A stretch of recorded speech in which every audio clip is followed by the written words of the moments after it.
Sadar ataupun tidak, seringkali emosi kita menjadi negatif akibat beratnya tekanan hidup yang ada.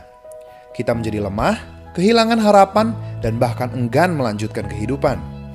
Seandainya saja kita tahu cara keluar dari segala persoalan hidup yang ada, maka kita akan semakin antusias menatap masa depan yang gilang gemilang. Kabar baiknya, cara itu ternyata sangatlah mudah untuk dilakukan dan tanpa biaya yang mahal. Kita hanya perlu untuk melatih diri kita untuk mengeluarkan kata-kata yang positif dari mulut kita.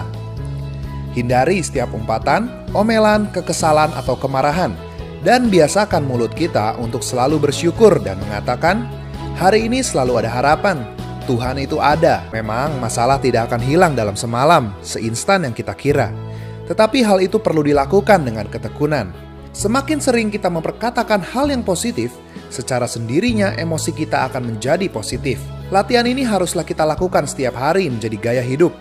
Terlebih saat kita mengalami kejadian yang buruk atau pikiran kita sedang kacau.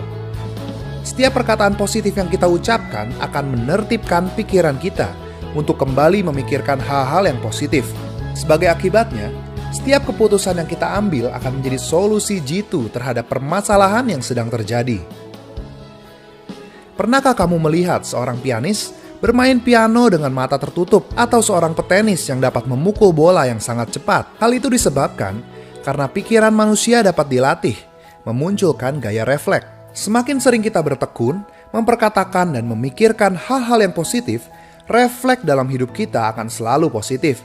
Sehingga, kalaupun ada situasi buruk menimpa kita, kita akan selalu menyingkapinya dengan positif dan dengan tenang mencari jalan keluarnya. Percayalah, kenestapaan dan beratnya tekanan hidup yang ada diizinkan oleh Tuhan agar kita menjadi pribadi yang jauh lebih kuat dan tentunya dapat menjadi inspirasi bagi banyak orang.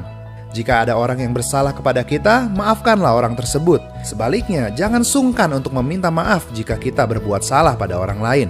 Dengan cara itu, kita dapat menjaga atmosfer hidup kita tetap positif dan bersuka cita. Suatu saat, kita akan heran sendiri melihat bagaimana Tuhan membuat segala sesuatu dalam hidup kita berakhir dengan happy ending. Sobat Indonesiawan, teruslah berharap dan jangan jemu-jemu memperkatakan dan memikirkan hal-hal yang positif.